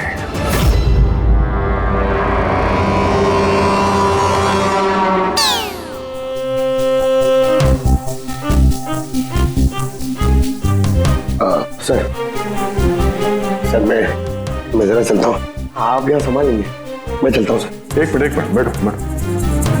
एक बात बताओ, तुम ये सांप से इतना डरते क्यों? डरता नहीं हूँ सर, ये देखिए ना बगल में बैठा हुआ है वो मेरे। डरता नहीं, बस मुझे थोड़ा घबराहट होती है सर, वो सांस चढ़ जाती है बस। जी कहिए। जी मैं आपकी क्या मदद कर सकती हूँ? मायरा जी, यस। हम लोग सीआईडी से हैं। Have a seat. Myra ji, एक केस के सिलसिले में हम कुछ पूछताछ करने हैं आपसे। दो खून हो गए। ओह माय गॉड, लेकिन इसमें मैं आपकी क्या मदद कर सकती हूँ? 2 हफ्ते पहले आरएम हॉस्पिटल से 5 फोन कॉल्स आए थे आपके पास। जी आए थे, लेकिन उनका इस केस से क्या लेना देना? ये 2 लोग जिनका खून हुआ है वो आरएम हॉस्पिटल से जुड़े हुए थे। ओह। इन दोनों का खून सांप के जहर से हुआ है। और वो खून सांप के काटने की वजह से नहीं हुआ है, किसी इंसान ने वो जहर खूनी को दिया है और उसने मर्डर किया। आप मुझ पे शक कर रहे हैं? आपको लग रहा है कि खूनी की मदद मैंने की है जहर सप्लाई करके? हाँ, ऐसा ही कुछ है। ये बताइए कि हॉस्पिटल से आपको वो फोन कॉल्स किसने किए थे? शिशिर और आर्यन। शिशिर और आर्यन? इन्हीं दोनों को तो खून हुआ है। क्यों फोन क्यों कर रहे थे ये लोग? सिर्फ उन्होंने मुझे कॉल किया है, बल्कि वो मुझे मिलने भी आए थे, और जहर लेने नहीं बल्कि जहर की दवा एंटीडोट लेने। एंटीडोट? बहुत अजीब सी कहानी सुनाई। कह रहे थे कि कोई सांप की आत्मा उनसे बदला लेना चाहती है एंड उनको ये जहर की दवा चाहिए। फिर क्या? मैंने उन्हें कह दिया मैं ऐसी कहानियों पर विश्वास नहीं करती। तो आपने उन्हें वो एंटीडोट दिया या नहीं? एंटीडोट कैसे देती?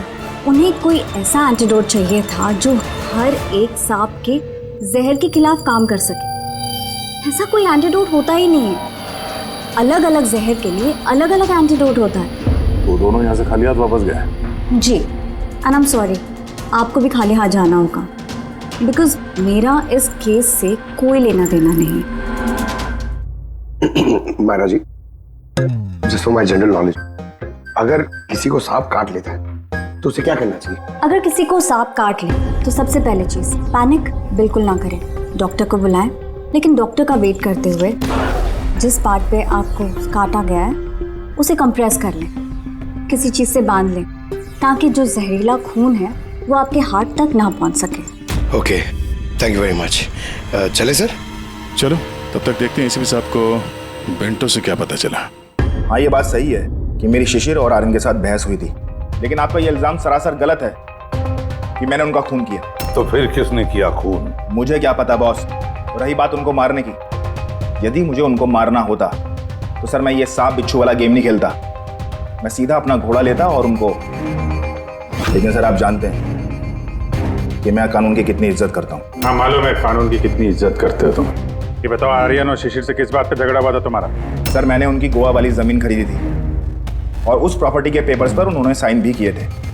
तो सर अचानक वो मुकर गए और मुझे फ्रॉड बोलने लगे और कहते हैं कि उन्होंने किसी भी पेपर्स के ऊपर साइन ही नहीं करे। और आप लोगों को यकीन दिलाने के लिए मैं उस प्रॉपर्टी के पेपर्स भी साथ लाया हूँ। ये लीजिए, आप चाहे तो चेक कर सकते हैं। देखिए एसीपी साहब, मैंने थोड़ी बहुत हेरा फेरी करी है, लेकिन उतनी जितनी बाकी के लोग करते हैं। लेकिन आप मेरी बात का यकीन मानिए, मैंने ये डील पूरी ईमानदारी के साथ करी है। आप चाहें तो उनकी अकाउंट स्टेटमेंट चेक कर सकते हैं। मैंने उन्हें 15 करोड़ रुपए व्हाइट में और 35 करोड़ रुपए कैश में दिए। किसके अकाउंट? मीनाक्षी देवी के अकाउंट में। मीनाक्षी देवी जी बेंटो सच कह रहा था, उसने आपके अकाउंट में पैसे डाले थे। जगह जगह पैसा लगा है मेरा, इतने सारे शेयर हैं, अब सब डील तो मैं याद नहीं रख सकती ना। आप याद नहीं रख सकती, लेकिन कोई और तो होगा जो उसका ख्याल रखता हो। हर अकाउंट, हर डील की देखरेख के लिए एजेंट रखे होते हैं ना हमने। अच्छा, तो फिर इस डीड का एजेंट कौन था? इस प्रॉपर्टी की डीड में आपके बेटे शामिल थे। मेरी समझ में तो ये नहीं आ रहा कि इन सब में मेरे बेटों की मौत का क्या मतलब। मीनाक्षी देवी जी, आपके दोनों बेटे हैं, सांप के डसने से नहीं मरे, किसी इंसान ने मारा है उन्हें। किसी ऐसे इंसान का जिसके पास ठोस मकसद था आपके दोनों बेटों को मारने का। ऐसा मकसद किसका हो सकता है? इस डील से जुड़े किसी इंसान के पास। इसीलिए तो हम आपसे पूछ रहे हैं कि कौन एजेंट कौन था इस डील का। बस कीजिए आप। एक तो उन सांपों ने मेरे दो बेटे मुझसे छीन लिए, और आप सीआईडी वाले इस केस को नया चेहरा देने पे लगे हुए हैं। आप मान क्यों नहीं लेते कि ये सांपों का किया धरा है ये सब कुछ? बस माजी जी, आप लोग प्लीज यहाँ से चले जाइए।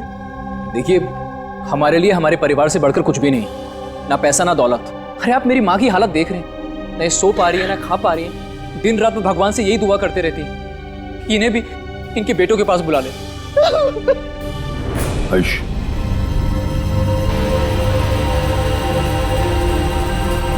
आयुष, तुम्हारे दोनों भाइयों की मौत शायद प्रॉपर्टी की वजह से नहीं हुई है, लेकिन ये जो भी कोई कर रहा है ना, वो तुम्हारे पूरे परिवार को खत्म करना चाहता है, और उसका अगला शिकार शायद तुम हो। सर, क्या सच में मेरी जान को खतरा है? जी हाँ, लेकिन घबराओ मत, इस बार हम तुम्हारे साथ में हैं उस सांप का सामना करने के लिए। तुम्हारे दोनों भाइयों पे हमला रात में हुआ था, तो शायद तुम पे भी हमला रात को ही होगा।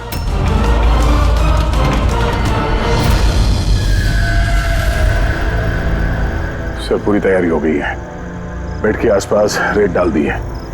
अब देखते हैं सांप आके डसता है या और कुछ। सर, नाइट विजन कैमरास भी लगा दिए ताकि उसका चेहरा हमें दिख जाए। Very good.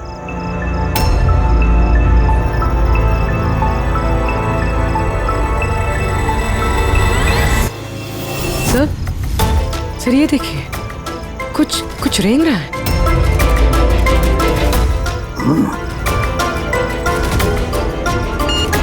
My God, attack हुआ। Let's go.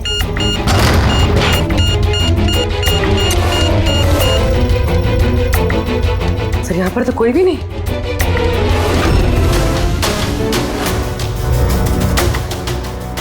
सिवाय ये सांप के निशान के। My God.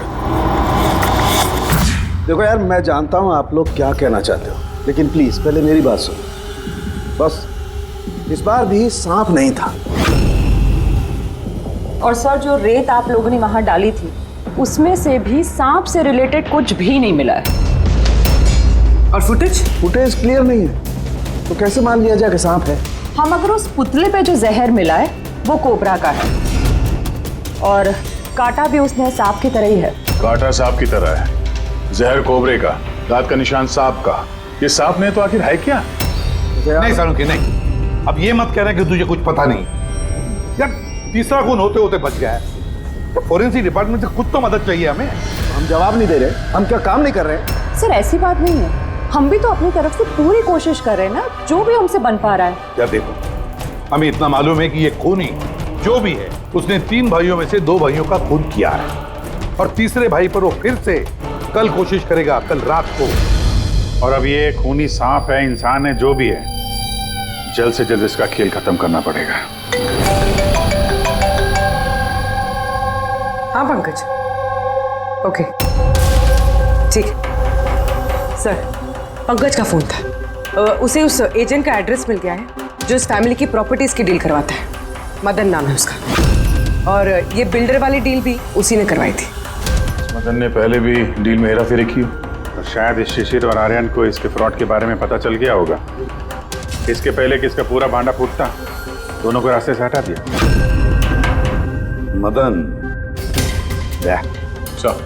इस मदन के घर जाओ, नींद में से उठाओ उसे, और नींद हराम कर दो उसकी। कौन है? अबे दिमाग तो गिरवी नहीं रख के आए हो, हैं? जानते हो क्या वक्त हो रहा है? हाँ? तुम्हारे गिरफ्तारी का वक्त हो गया। सीआईडी 420 का अंजाम जेल चल के भुगतना। बेंटो ने सब बता दिया हमें। बेंटो?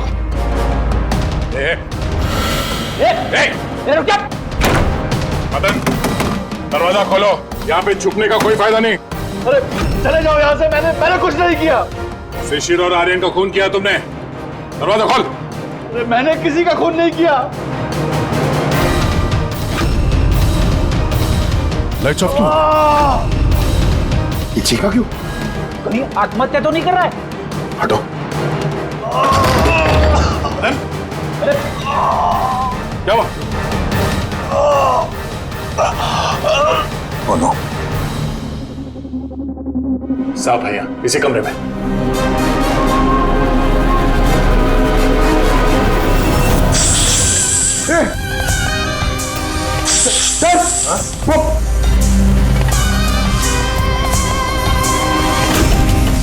ये कौन है? ये सांप के दांतों वाला आदमी? ये सारे जुर्म यही कर रहा है क्या? आधा आदमी आधा सांप? सर ये कौन सा क्रीचर है?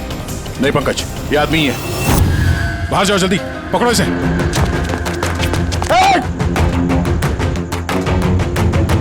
लाओ यहाँ। हिलना डुलना। ये जहर तुम्हारे दिल तक पहुंचना नहीं चाहिए। सर इसका मतलब जो आदमी हमें घूर रहा था उसी ने काटा है। हो सकता है। बड़ी एम्बुलेंस को फोन करो जल्दी। देखो यहाँ आसपास कोई लाइट का स्विच है क्या?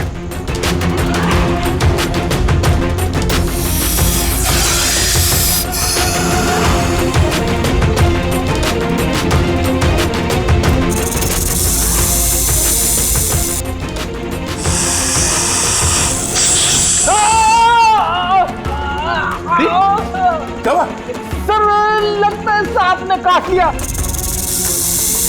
एक मिनट हिलना नहीं। लंबी लंबी सांस लेते रहो। एम्बुलेंस को फोन किया ना? हाँ सर।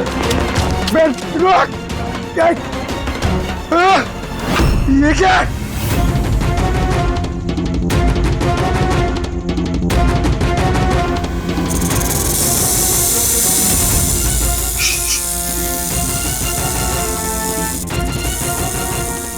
सांप अभी भी कमरे में ही है।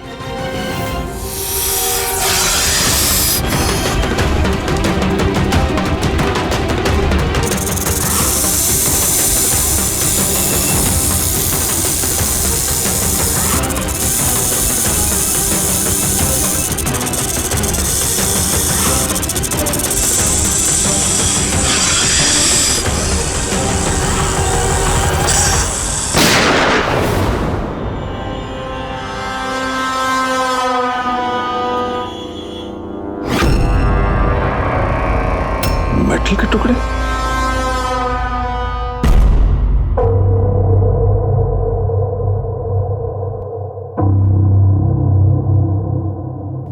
समझ गए? मेटल के सांप का क्या पता चला? बस उस पर थोड़ा टेस्ट करना बाकी है, जल्दी पता चल जाएगा। फ्रेडी सर कैसे हैं अभी? ठीक है, वो जहर निकल चुका है। और वो मदन? वो भी स्टेबल है, फिलहाल सदमे में है। कुछ वक्त लगेगा उसे नॉर्मल होने में। भाई एक बात तो पक्की है, ये मदन तो खूनी नहीं। हाँ खूनी कोई और है, लेकिन उसका कोई ना कोई कनेक्शन है मदन और प्रॉपर्टी की डीलिंग के साथ। और वो सांप की खाल जो पंकज को मिली थी, वो वाली खाल खास बनवाई गई है 10 अलग अलग सांपों की खाल का इस्तेमाल करके। और वो सांप वाले दांत जो एक्सरे में दिखे थे? पूर्वी वो दांत दरअसल सांप के दांत है ही नहीं, एक इंसान के दांत है। अरे पहले तो आपने कहा था कि... पहले कह रहा था क्योंकि पहले मुझे पता नहीं था कि इस इंसान को एक खास किस्म की बीमारी है। इस बीमारी का नाम है हाइपोहाइड्रोटिक एक्टोडर्मल डिस्प्लेसिया। मतलब इस बीमारी में इंसान के नाक, बाल, खाल, दांत ये सब कुछ अजीब तरीके से डेवलप होने लगते हैं, जैसे इस इंसान के साथ हुआ। मतलब इस केस से सांप का कुछ लेना देना है नहीं ना? सर ये बहुत ही रेयर डिसीज है। पूरी दुनिया में सिर्फ 30 से 40 ऐसे लोग हैं जो इस बीमारी के शिकार हैं। और हमें एक हॉस्पिटल से एक आदमी के बारे में पता चला है जो इस बीमारी का शिकार है। एड्रेस क्या है इसका?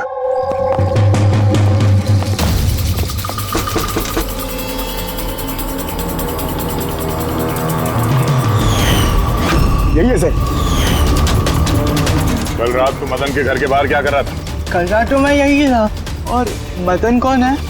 और आप लोग कौन है? सीआईडी। मदन कौन है?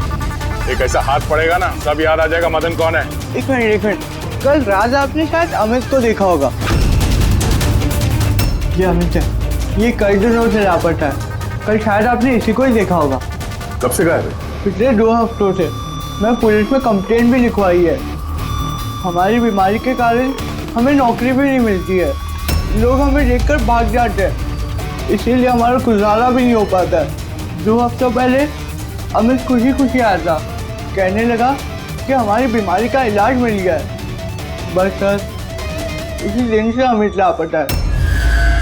कोई तो है जो अमित की बीमारी का फायदा उठा रहा है और उस परिवार को डरा रहा है। उसकी बीमारी ठीक करने के लिए उसे यहाँ से ले गया होगा सर। करेक्ट। और जिस किसी ने भी ये सौदा किया अमित के साथ, वो कोई डॉक्टर ही होगा। सर उनका तो पूरा खानदान डॉक्टर है, उनका खुद का हॉस्पिटल भी, कोई भी कर सकता है।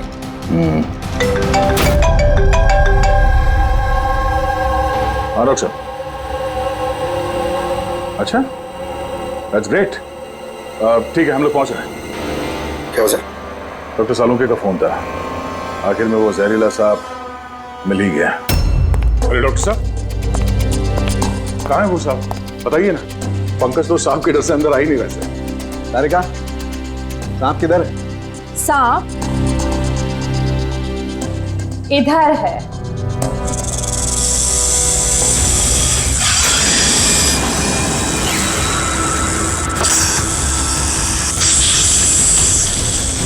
अरे वाह, क्या है ये? बॉस ये रोबोटिक स्नेक है। वो जो मेटल के टुकड़े मिले थे, मैं तभी समझ गया था कि खूनी ने इसी तरीके की किसी चीज का इस्तेमाल किया होगा। ऐसा ही सांप बनाया होगा, रोबोटिक स्नेक। और इस रोबोटिक सांप में कैमरा लगा हुआ है और एक ऐसा डिवाइस भी जो किसी पे भी जहर इंजेक्ट कर सके। और इसके लिए किसी भी छोटे बिल में जाना कोई मुश्किल बात नहीं है। रोबोटिक आर्म के बारे में तो सुना था, वो जो डॉक्टर लोग यूज करते हैं ऑपरेशन के लिए। तो सर ये सब हॉस्पिटल में आसानी से मिल सकता है। शायद खूनी ने इसी का इस्तेमाल किया हो ये सांप बनाने। हाँ लेकिन बस रोबोटिक आर्म का रेंज ऑफ मोशन काफी कम होता है, लेकिन हाँ टेक्निक यही इस्तेमाल की हो। इसका तो एक ही मतलब है अभिजीत कि जिसने भी ये मेटल का सांप ऑपरेट किया है वो बिल्कुल ऑफिस या फिर स्विमिंग पूल के आसपास ही होगा। फिर तो सर ये लगता है किसी नजदीक वाले आदमी का ही काम है। क्या कोई परिवार वाला?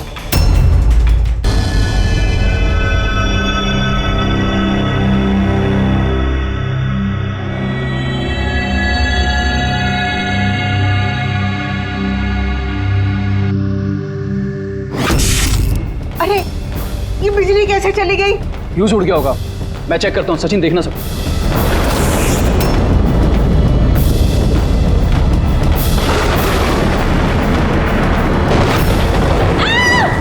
क्या हुआ?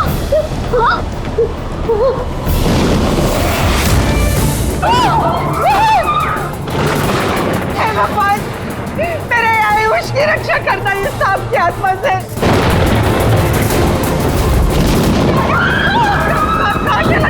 अभी तो यही था, कहाँ चला गया? अरे हमको किसी को भी नुकसान पहुंचा सकता है। अभी तो यही था। आप लोग प्लीज घबराइए मत प्लीज।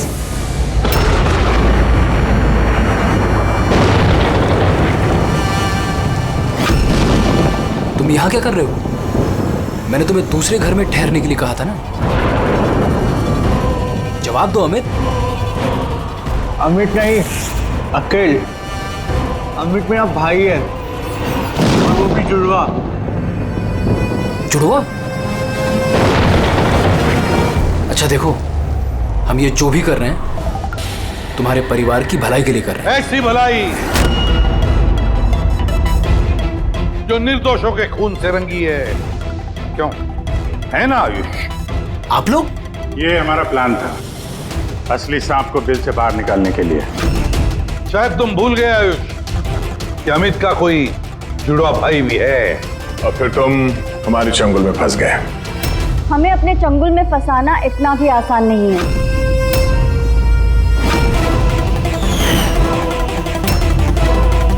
मायरा,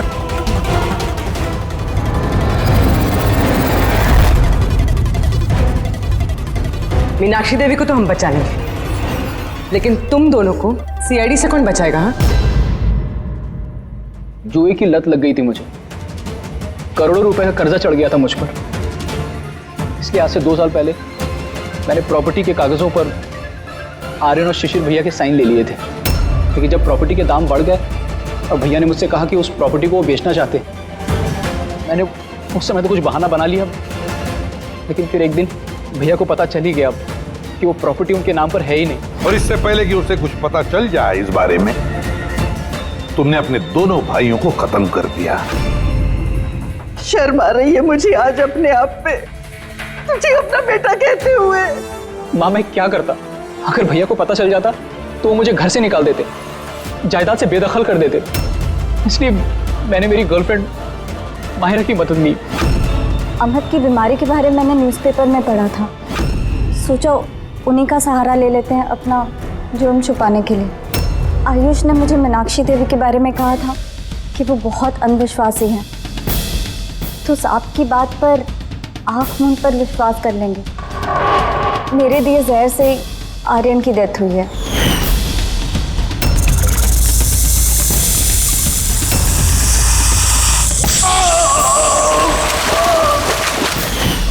शिशिर की मौत के वक्त भी मैं ऑफिस में छुप गई थी।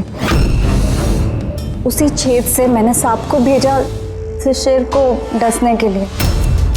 अमित का इस सब में कोई कसूर नहीं, उसे तो हम काउंसलिंग के लिए भेज देंगे, वो एक नई जिंदगी शुरू करेगा।